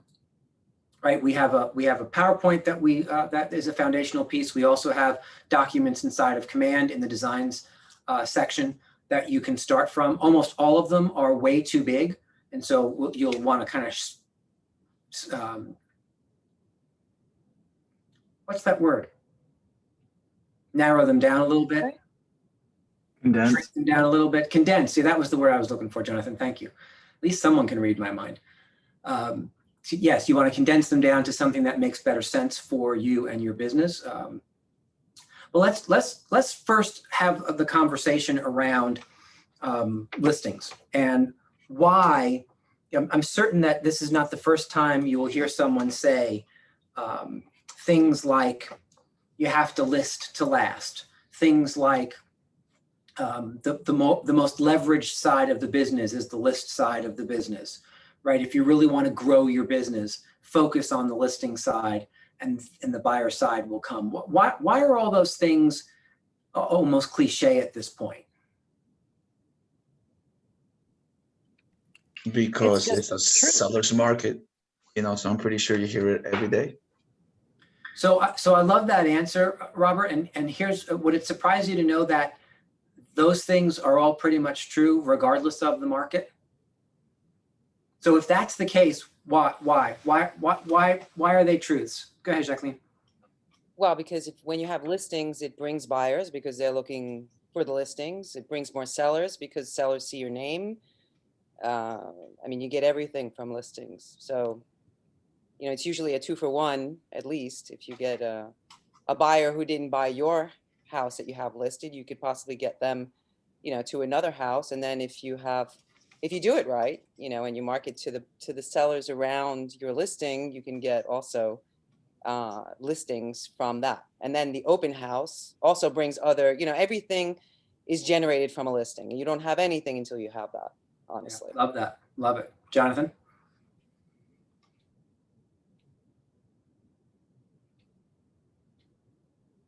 Carol? Hi, there's another old saying, you can't sell from an empty wagon. I like that one. Can't sell from an empty wagon. That's right. You know what? So here's the thing. We call listings inventory, right? That's our inventory.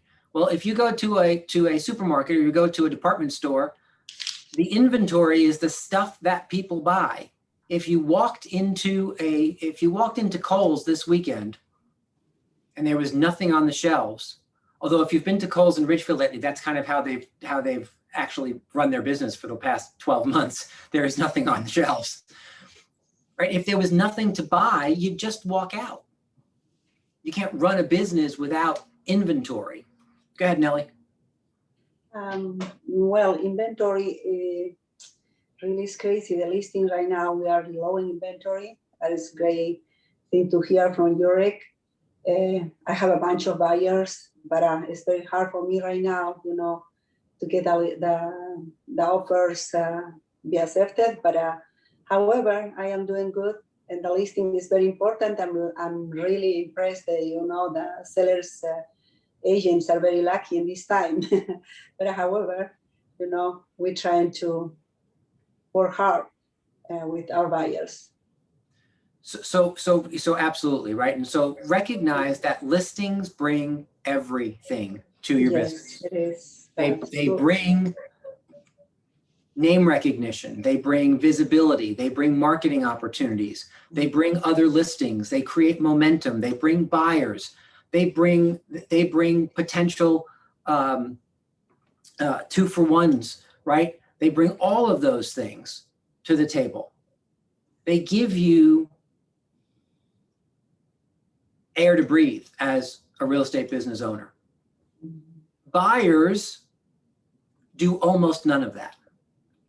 And so if that's the case, if that's just a truth in our business, why is it that so many people seem to focus off of the listing side and onto the buyer side? Why does that happen? Because it's easier. Yeah, I think about the seller side, I'm sorry, Robert. I think the seller side is more aggressive in terms of, you know, the questions you have to deal with or the issues. And I think the buyer side is a little bit more passive. I think they, you know, are going to come what may in terms of, accepting certain listings and so forth. So I think that's why the listing side is so difficult. Jonathan? There's lower expectations on the buy side. They're not paying you. The seller is paying your commission. There's a higher expectation there to perform. And it's a much bigger deal for the emotion, everything. Jacqueline? I don't know if this is true right now, but it usually is. It does take skill. There's a certain skill set to work with sellers. But I have to say, being a buyer's agent right now, man, you need to pedal to the metal. I mean, you have to be really like on everything. You know, you have to be looking at listings and getting there first and schmoozing with other agents. You know, this is where networking really does help you.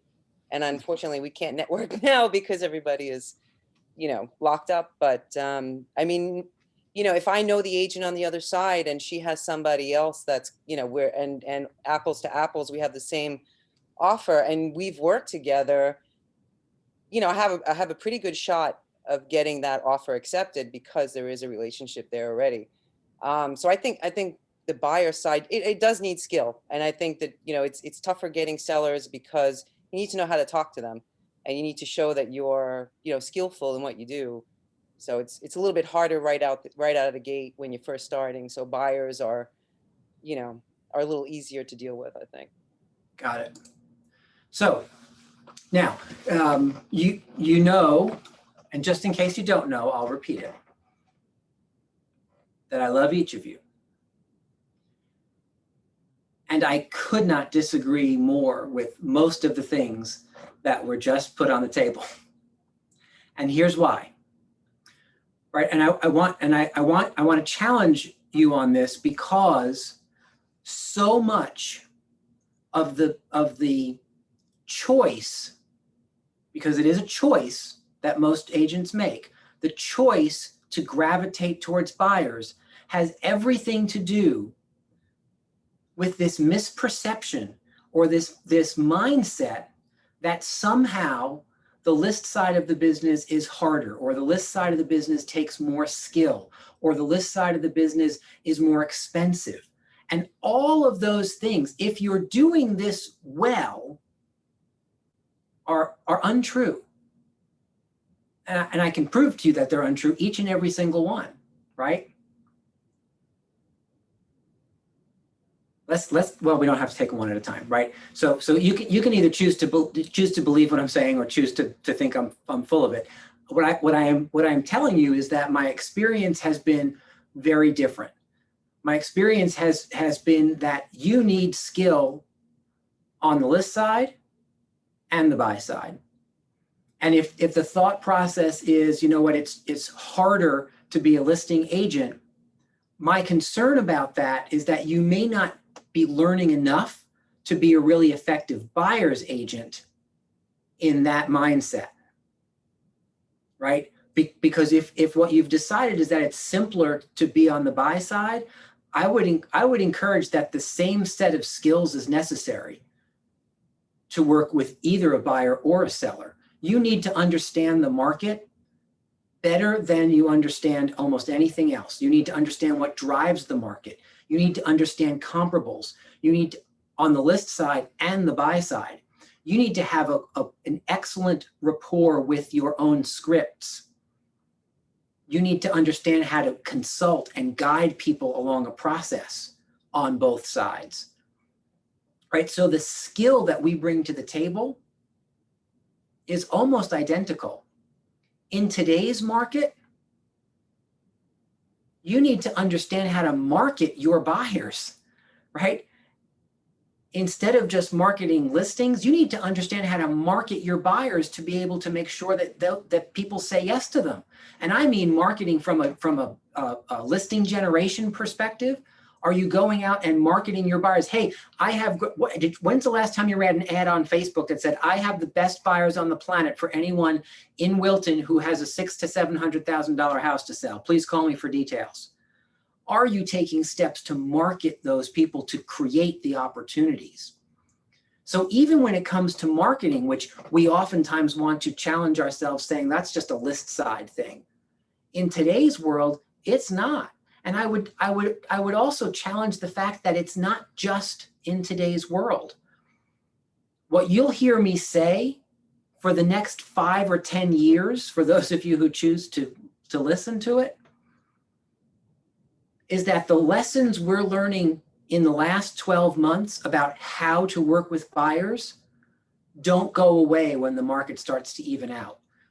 We keep all of those strategies in play. We keep all of those skills in our pocket and continue to use them. We continue to show buyers a higher and higher level of service by using the fact that we've learned how to market our buyers and never stopping that, even when more inventory is on the market. Because it's just smart business, it's smart real estate, and it's fiduciary service at a high level. I would challenge the fact that listings cost more. Are there some marketing costs that don't exist on the buy side typically? Sure. When you take a listing, how much gas do you spend tooling around all weekend? How much time do you spend? Is your time valuable? Do you know what your dollars per hour is? So even if it's not actual cash dollars that you're spending, do you spend more time with a buyer than you do with a seller? So I would be careful about the perception that one is more expensive than the other.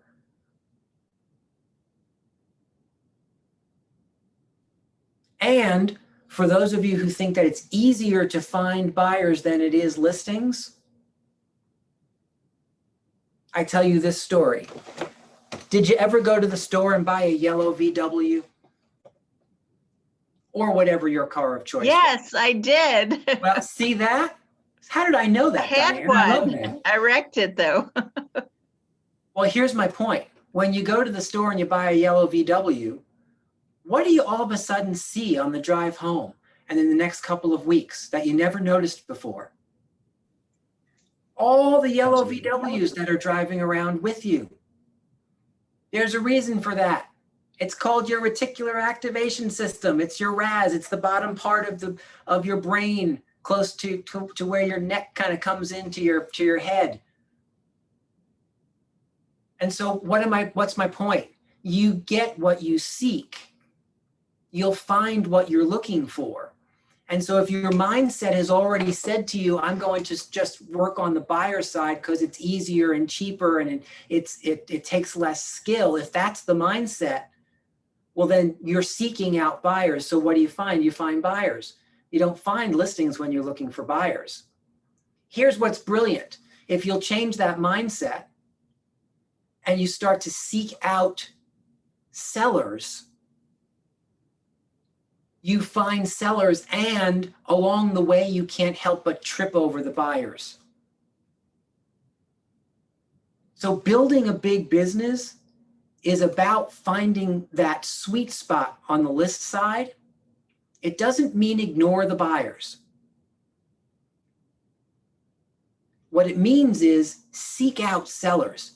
Ask yourself the question every single morning that you wake up to work, what am I listing today?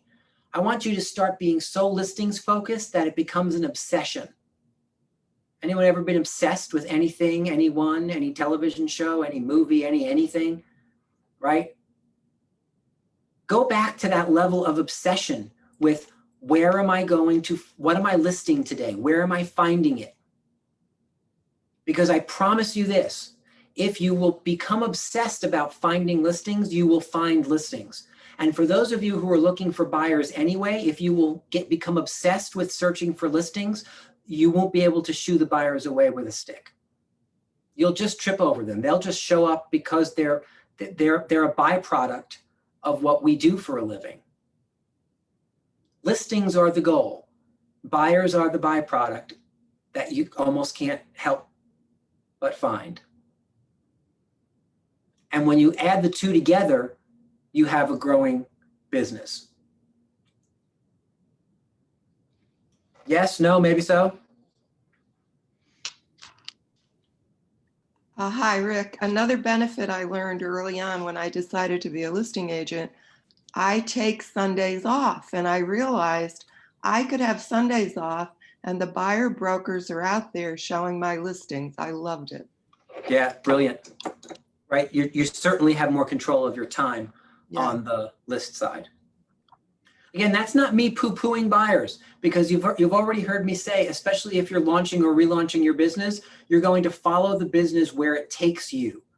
I just wanted to clear through a mindset issue. Now, trust me, this is not the only group that when I ask that question answers all those things, because it is a common belief in our industry. So that's not you being wrong. It's you just understanding things at a level that the rest of the industry understands. I just want to show up tonight and challenge that belief a bit, to send you home to start to think, okay, well, so how true are these things that I have believed to be true? I know he rattles on and on and on, but maybe one of the things that he mentioned actually makes sense to think about. And if it sounded like I was preaching a little bit on that, I won't apologize for it, because I want to make sure that you are armed with a mindset that creates growth, not a mindset that will push you down a path of being frustrated over and over and over again with buyers. Guys, and if there is any time in history to pivot to the list side of the business, it's right now. Because listing agents, they're having all the fun. And that's a little bit tongue in cheek, right? And yet, if you had to choose to be the listing agent sitting on the top of the mountain, having everyone scramble up the mountain, trying to throw their offer at you the fastest, knocking each other down like the zombies in World War Z. Remember that movie when they were scrambling up the walls in Israel? That's what it seems like to me. Like the listing agents at the top, and it's just all the zombies trying to knock each other down, trying to get to the top. Which do you want to be? I know who I would choose to be in this scenario. And it's within your grasp to just be that. You just have to want to find them. So that's another part of your homework. Decide overnight what you really want to find. And come back tomorrow and tell me what you really are searching for. And again, you get to pick. Right? It's a free country. You get to pick. I'm just encouraging you to start thinking differently about listings. There's nobody on this call who can't be a listing agent tomorrow. Some of you are faking it till you make it on the buyer side. Why don't you just do that on the list side?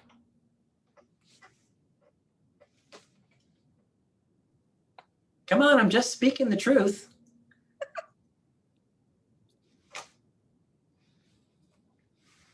All righty. Holy Christmas, 5:54. All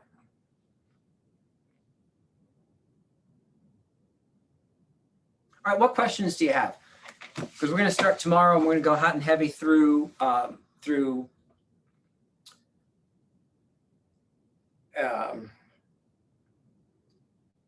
pre-listing package and then dive into the scripts.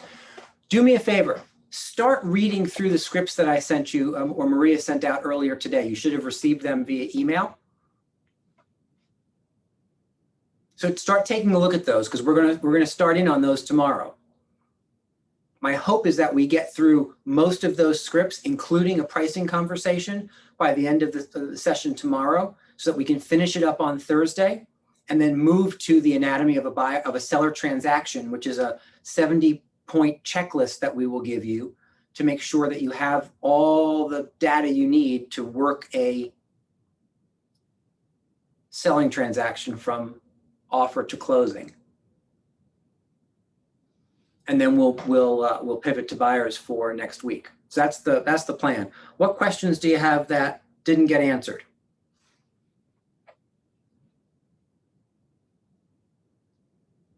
Hey, Rick, I have a question. Sure. Find the expires. Do we go to the smart, like our command, smart MLS, where? So finding expireds is a function of the MLS, right? Oh, okay, MLS. So you find expireds on the MLS at midnight. Anything that any listing whose contract actually expires that day at midnight will show up as an expired listing. So you can just ask for a report for a certain town for expireds. There's also some fast reports or hot sheets that you can look at to see the expireds in each specific town. Ah, good to know. Thank you. But that is a function of the MLS. The expired moniker in and of itself is a name given to those properties in the MLS. What else? Anything else? In our remaining 3.5 minutes?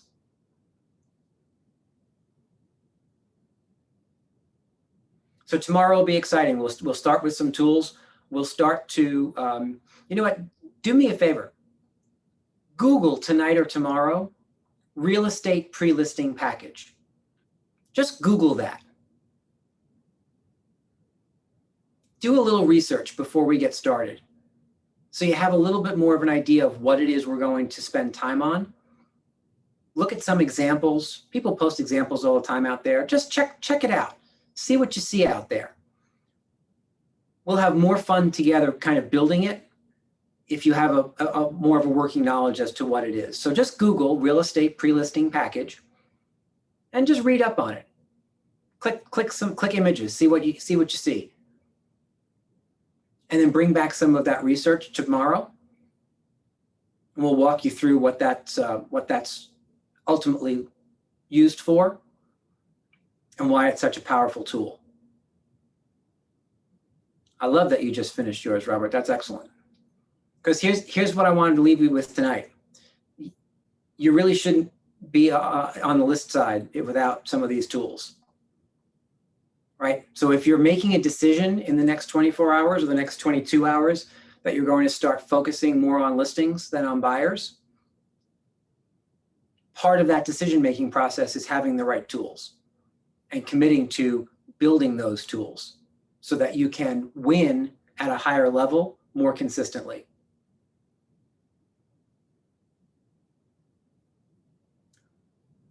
When my son was a senior in high school, he took 5 AP courses his senior year.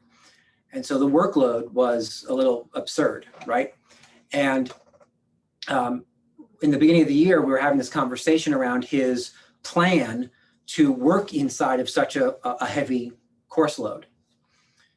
And he came back to me and said, Dad, so I think I figured out one of the things I'm going to do. Most of my AP courses, like the homework, is only worth 10% of the grade. And so I think what I might do is, because it's worth so little, I might just skip that and focus more on like the big papers and the tests and the whatever. And I said, okay, well, let's talk that through, which is code in my house for, I'm not sure that's the best idea I've heard. So let's brainstorm some additional ideas and see if we can come up to agree on a path forward that is more effective. And ultimately, the question I asked him is the time you'll spend on the homework a large investment of time? And he said, no, not really. I said, okay, so does it make sense, if it's a small investment of time, does it make sense to give the easy points away? Why not spend the time on the homework? It's an easy A portion of the grade, right? Because the homework is quick and easy. Spend that small amount of time on the homework portion and don't give away the easy points. To me, the pre-listing package is the easy points. When you're a listing agent and you show up and you haven't sent a pre-listing package ahead of time to introduce you and introduce yourself and answer some questions, you're giving away the easy points. And for those of you who have spent any time with me whatsoever, you know that my belief on being a listing agent is very simple. You win when you show up and show the seller that you are the one. Right? You know how in the Matrix, Neo was the one? Well, you need to show up. If you've not seen some of these movies that I'm referencing, well, your homework this week is to go and watch some of these movies, because you can't exist on the planet without having seen the Matrix. So you just have to show up and be the one. And one of the ways that you show up and you're just the one is you don't skimp out on the easy points. You show up on time. That's part of the easy points. You confirm the appointment the night before, easy points. You send a pre-listing package ahead of time, easy points. Right? So don't skip the easy points, because when you add up all those points, even if you falter a little bit on the big test, you have the easy points that you earned earlier to help balance that out a little bit. So you can still get the A, you can still be the one, you can still be hired. If you falter a little bit on the big test and you don't have the safety net of the easy points, that could be problematic. I'm just trying to tie my analogy of my son's grades together with listing, but I think you get the point, right? All right, guys. More tomorrow. I look forward to seeing you in 22 hours. Have a fun evening and a great day tomorrow. We'll see you tomorrow morning at 9. Don't forget to show up, because I have some cool stuff at 9 o'clock Zoom. Cool. Good night. Thank you, Rick. Bye, everybody. Have a good night. Thank you.